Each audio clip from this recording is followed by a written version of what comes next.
All right, so before I begin, I want to apologize for not uploading the last couple days, and I'll get into why I haven't been uploading as often as I would like later in the video. But I just want to apologize. Um, I said this. I'm trying to upload at least once every other day. Um, but I'll get into that later in the video. And at the making of this video, the channel is only 9 subscribers away from 350 here on the channel. So please, if you enjoyed this video or any of the other videos on my channel for any reason at all, then please hit that subscribe button and help us all out. I noticed that about 80% of all the people who watch my videos are not subscribed, and so please, if you enjoyed the video, just hit that subscribe button and help me out. It's been a while since I last made.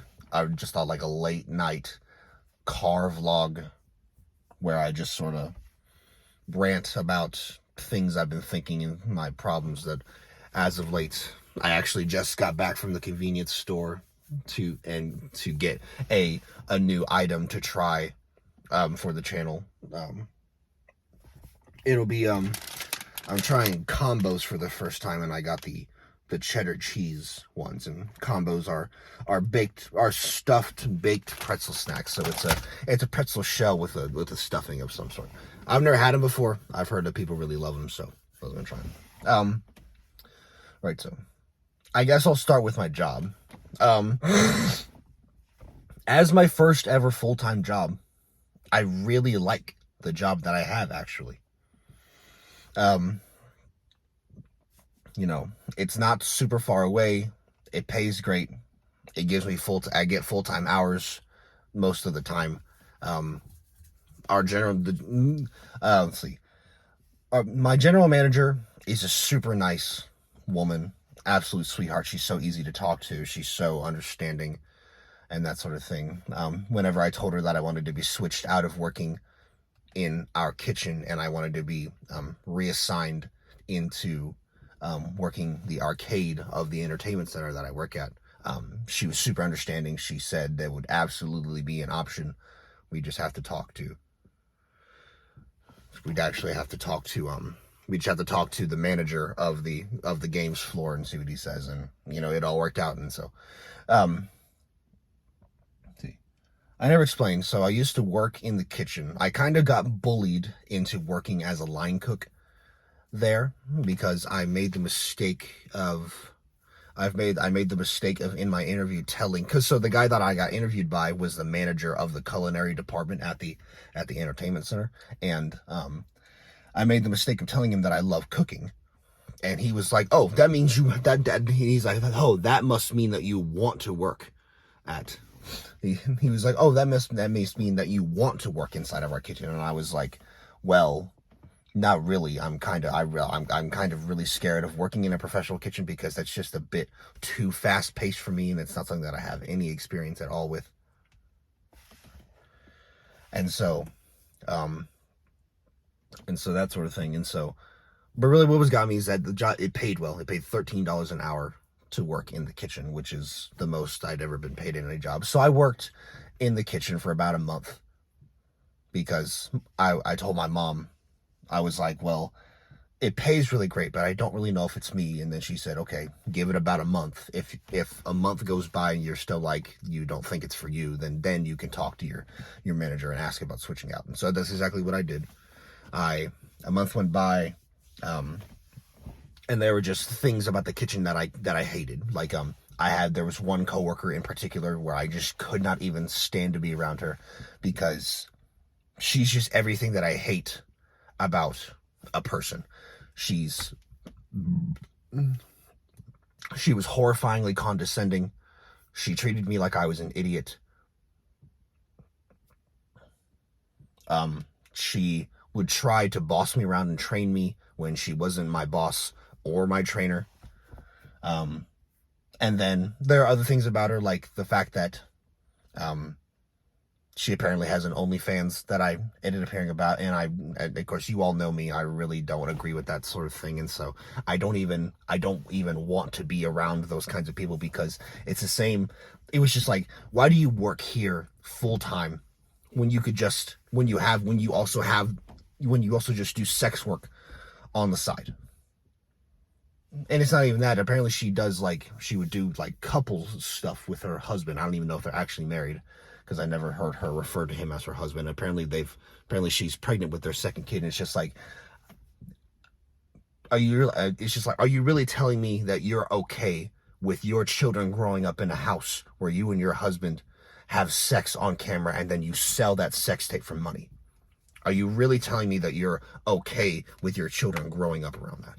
Because I would be horrifyingly disgusted if that was absolutely fucking not. Right. I really hate that coworker, and I'm happy that I don't ever fucking see her anymore, because we work on completely different sides of the building now. I really don't like the manager of the kitchen, because he's sort of the same as her, because he's condescending and he treats you like you're stupid, and he tries to boss you around even though he's not really your boss, and that sort of thing. And so really everything I mentioned about my other coworker, except for the fact that I'm pretty sure that he doesn't have an OnlyFans and do sex work on the side or some sort of thing. Although there have been like rumors going around that apparently he may or may not have been like a former cocaine addict, because one side of his face is like kind of fucked up and the other's not, which also could just be the way that he looks. I'm not trying to judge him based on that. And I'm not the only one. I'm basically everybody that I've talked to about that this particular manager says that they really don't like him. I've even heard that apparently our general manager doesn't really like him, and he's her right-hand man. So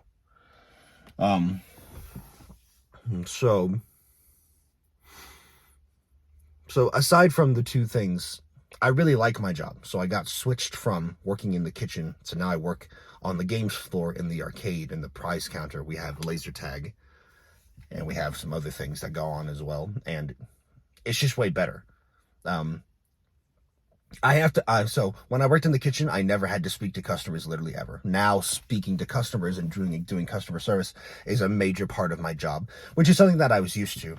I worked at Buffalo Wild Wings. I worked at Buffalo Wild Wings last summer, and as a host, and that was like the ultimate crucible of a customer service position, because you have no like I would have thought that being a server was hard, because you have to come up to the guests to take their order, wait on them. You have to remember to check on the guests, bring their drinks, don't forget to bring them their food, that kind of thing. I never would have ever guessed that being a host would be that fucking hard, because it's one of those things like when they walk into the building, you're the first face that they see, so you have to be smiling. At all times, you have to greet them properly, ask them how they're doing. But then like people just can't accept, like, because like I wish that we had a way. I wish that we would explain to guests the way that seating charts work at restaurants. So if you're unaware, at the restaurant at Buffalo Wild Wings where I worked at, we had an order, and the order was at the top. You'd have a server's name, and it would go down the list of all the servers that were working that shift, and you would try to go from the top to the bottom and repeat like that all night to ensure that everyone got the same amount of tables, to try and ensure that they would all get the same amount of tips, that way that nobody was necessarily getting paid more than somebody else.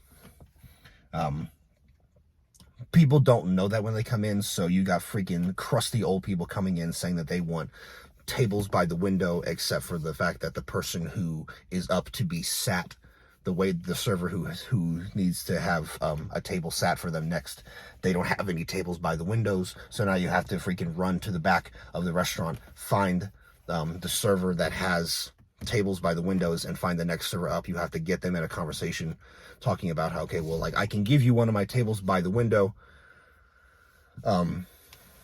so that you can have a table, but at the same time you're also stealing one of my tables, and so it makes things more complicated. And then it's just like, it's a bit hard to explain, and you just have to really experience it for yourself. But working at Buffalo Wild Wings gave me gave me a much higher respect for all aspects of restaurant workers, whether it's hosts to servers to cooks to the managers, that kind of thing.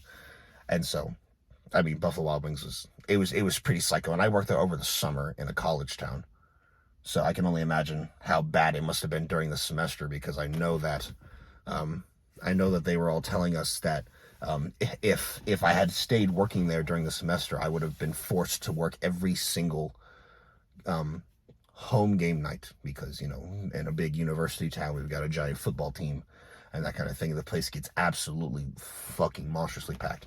And then it's not even just for our college sports either. A lot of people would come to Buffalo Wild Wings just for the sake of seeing. They'd all come to Buffalo Wild Wings just for the sake of seeing like pay-per-view fights for free, because you can literally just go to your local Buffalo Wild Wings, get a table or a seat at the bar, and you can watch all the major sports you could ever want completely for free, because they'll just let you do that. They'll just let you sit there, you know, order a beer, get a table, you know, maybe get some food. I mean, literally, one of my managers was telling me that one of the nights that there was a pay-per-view before I was working there, they had no tables left, but people were still coming in and just like sort of leaning up against the wall, and they were just eating their food up against the wall because there was nowhere to sit, but they were perfectly fine with it.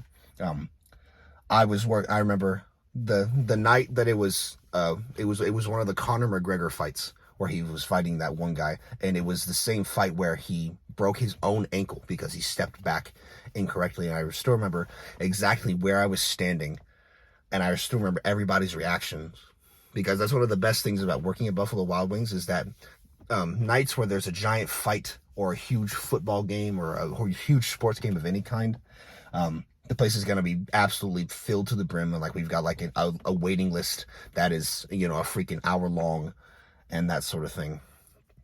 And so the place is packed, and everybody is there to see the game. And so everyone's still like, there are like these big moments of the fight or the big moments of the game. And my manager was telling me that there's a slight delay from the bar to the actual restaurant part of itself. So the bar is slightly ahead of the restaurant. So whenever Conor McGregor stepped back and he broke his own ankle, you could hear the bar go ooh, and then you heard the restaurant go ooh immediately right after. And it was like two distinct different waves. And that's one of the coolest parts about being at Buffalo Wild Wings or any sports bar during those big fights, is the reactions of the crowds, which I thought was pretty cool. Right, but back to where I work. It's my first full-time job, and it's a great job. Now that I work in the arcade section, I like all my coworkers. There's like one or two that kind of annoy me because they break a lot of the rules when they're not supposed to. And let's see, as far as I can tell, every single person that I work with is a smoker except for me, which is really sad because they're all younger than me. But at the same time, I've never worked at another job where everyone wasn't a smoker. Like, every job that I've worked at, everybody except for me has been a smoker in some sort of way, whether it was vapes, e-cigarettes, real cigarettes. That was one of the worst things about working at Buffalo Wild Wings, is everyone talking about how much they smoke or how much they drink, like it's some kind of achievement or trophy to hold above your head. And I just don't really understand that sort of thing. Let's see. So, right. My job is great. I really like it right now. And the job is really just, I literally told this to my interviewer. Whenever I was getting a job, I told him up front. He asked me what I'd be doing a year from now, or saw myself doing a year from now or 5 years now. That same sort of cliche question. And I told him outright that this job that I'm working right now is just a front while I work on my YouTube channel on the side. And then a year from now, I fully expect my YouTube channel to be at a place where I'm making real money off of it. And then I'm making real money off of it. And that, you know, at that point, I will hopefully not need this job anymore. And I told him that outright, and he was cool with it. He was really, I mean, says that even though he says that even though he does all these things that make him seem like an asshole, when you really talk to him and you really like get in a good conversation, you sort of realize that he's not really that bad of a guy. I think it's just the way that he comes off and the way that he talks to people in short, quick moments. At the end of the day, he's just being a manager. Um, and so, yep. Past my job, we get into my dating life, which is uneventful for the most part. It's the same thing as always. I'm uninstalling dating apps, reinstalling dating apps. I can't decide. There are days where I'm like, there are days when I'm like, I don't need this shit, and I'll delete all my dating apps, and then literally that same day I'll be like, I'm sad and I'm lonely, and so I'll reinstall them all, and I'll try to see if I can get matches. Things are going better right now. I'm talking to a girl on one of the dating apps, and she's turning out to be basically perfect so far. I mean, she's just like me in basically every single way. She's just super nerdy. She loves art. She loves cooking. She's a pretty casual person. She likes to keep things goofy and fun and funny and that sort of thing. And we haven't been talking for very long, but as things are right now, things seem like they're working out pretty great against us. And she's looking for the same thing that I am. She told me that she's also looking for a long-term relationship, which is just, I mean, it's super exciting to me. The only real issue that I can see right now is that she lives almost 3 hours away from where I currently live, and she doesn't have a car because she told me outright that she's not exactly, her family's not very well, her family's not very financially stable. And so, which I mean, I don't have an issue with. Said a girl, or it's like me trying to date a girl who does not have a car is not a new thing, because I don't really have an issue with girls not having cars, because like I would rather be the one to drive me and the girl around. I'd rather be the one who, takes us out to dinner and pays for everything, that kind of thing, because that's just the way that I was raised. And so things are going pretty great with her right now. One of the things I'm worried about, though, today we weren't able to talk very much because I had to go in at work at 9 a.m. today. Or I guess technically yesterday now. I had to go into work at 9 a.m. and I didn't get off till 6 p.m. And as soon as I got home, I basically assimilated into my bed, and I straight up like freaking napped from 6 to like 11 p.m. And then, and then here we are. It's like 12:30 or 1 right now. While I'm recording this. And I was sad because, she had to go, because I'm a very quick, fast texter. As soon, like I have my phone on me at all times, and I'm constantly using it. And so as soon as I see that somebody's messaging me, I immediately text them back. I don't wait, because why the hell would I wait? Like, what kind of fucking games are we playing where I'm going to be waiting, and that sort of thing. And so I'm someone who, I'm a very proactive texter. So I'll be active and engaged in the conversation. I'm asking questions. I'm saying, I'm complimenting people on their interests, and I'm like, oh, it's really cool. And then I'll try to segue into the next part of the conversation and that sort of thing. And I think that I'm a great texter and conversationalist based on those traits that I have about me. And this girl that I'm talking to right now, she's the same way. She's active in the conversation. She's asking me things. She's sending me a lot of texts, and I just love it right now. And so I'm so hopeful that things work out between us, because it's just, back when I still went to university, that was one of the things, that was the major thing that I went to therapy for, was my extreme, intense feelings of loneliness that could only be filled by a sort of romantic interest in my life, because I literally live with my parents, and then my parents don't exactly fill in the hole of loneliness that is in my heart. But now that I'm talking to this girl, and I have, this person that I'm starting to get into the beginnings of a romantic relationship with, I feel great. Like literally last night, we were texting and talking to each other, and I was bowling at the same time, and I felt so good that I was talking to another girl, that I was talking to a girl who seems like she has real romantic interest in me right now. And we were talking, and I felt so good, and I bowled a great, like fantastic practice session with like great high scores. I was hitting all of my spares, and I felt amazing. And so I mean, just I'm really excited for whenever we go on our first date, because like, and I know it'll be a fairly long drive for me to get to her, but I mean, if there's the slightest possibility that this is the girl that I'm going to end up falling in love with and marrying and living happily ever after with, then I will gladly drive 3 hours to go and be with her. And so, yeah. Now that I've talked everything out, I would say that, because like I felt pretty bad today, because like, you know, I had to wake up at the ass crack of dawn and go to work, and then I went straight home, and I was so tired that I couldn't even do anything. I just had to straight up. So I was so tired that I couldn't even do anything. I just had to straight up just lay in bed, and I just like fell asleep. Like, and the only time that I woke up was to eat dinner.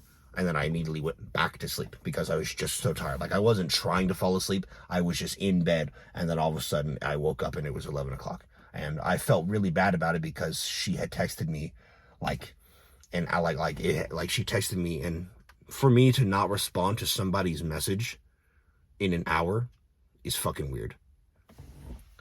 And so, and I just felt really bad about not texting her, but everything's all good, you know. Because I mean, it's like, because we texted again, and she was like, okay, I understand that you're really tired, so why don't you try to go to bed, and I'll talk to you tomorrow. And she's so nice, and she's been so sweet about it, and so it's been great, and it's been wonderful. So yeah. And so all right, I would say I'm probably done now. I just needed to vent a little bit, rant a little bit. These things, like talking these things out to you all, makes me feel better about them. And so, if you all enjoyed this video, then please remember to leave a like, comment, and subscribe to my channel to see more content just like this in the future. Whenever you all do that for me, it helps me stay motivated to make more content for you all in the future. Remember that we are only 9 subscribers away from 350 here on the channel. Whenever we hit 350, I will be announcing the next celebration live stream date and time. So please help the channel hit 350, and we'll have a great, fantastic time. Once again, thank you all for watching. Until next time, bye.